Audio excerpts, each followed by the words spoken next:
Belə bir şərhlər yazırlar ki, məyər Quran bəs deyilmi? Məyər Quran kifayət etmirmi? Və müəyyən bir ayələri bizə dəlil kimi gətirirlər.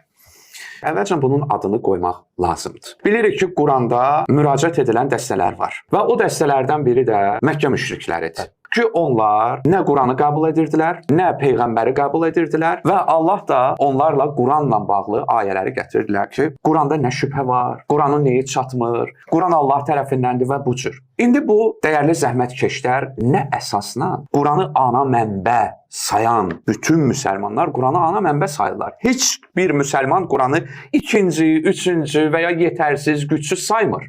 Nə əsasla sən müşriklərə edilən xitabı sən müsəlmanlara edirsən? Və deyirsən ki, Quran məyər sənə bəs deyilmi? Quran çatmırmı? Xeyr, Quran çatır.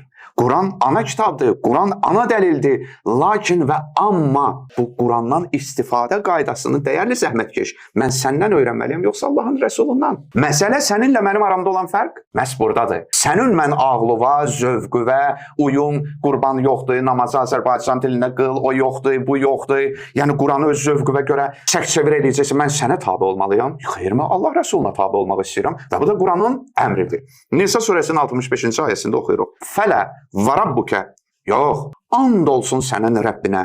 Onlar iman gətirməzlər, yəni iman gətirmiş sayılmazlar, mömin sayılmazlar, ta ki öz aralarında baş verən qarışıqlıq, ixtilaf və bu kimi şeylərdə səni hakim təyin etməyincə. Bu mübahisəli məsələlərdə, ey Peyğəmbər, səni hakim təyin etməyincə onlar mömin sayılmazlar. Niyə Allah Teala demir ki, keçsin özləri, öz işlərini eləsinlər? Və sonra, yox bu bəsmi? Xeyr. Daha sonra öz daxillərində, öz işlərində sənin hökm verdiyin bir işlə bağlı, sənin hökmün, qəzavetinlə bağlı bir sıxıntı, narahatlıq, bir xoşa gəlməzlik duymasınlar. Üçüncü şərti də var. Və yusəllimu təslimən və həmçinin tam və mütləq şəkildə təslim olmayınca. Bu da ki, imanın üçüncü şərtidir. Ya Rəsulallah, mən bir dəfə səcdə eləmişəm, 3 dəfə səcdə eləmişəm. Neyinin Peyğəmbər də desin ki, mən nə bilməyəm, mən də sənin kimi, get bax ki, bir Qurana, nə bilməyəm, bilmirəm.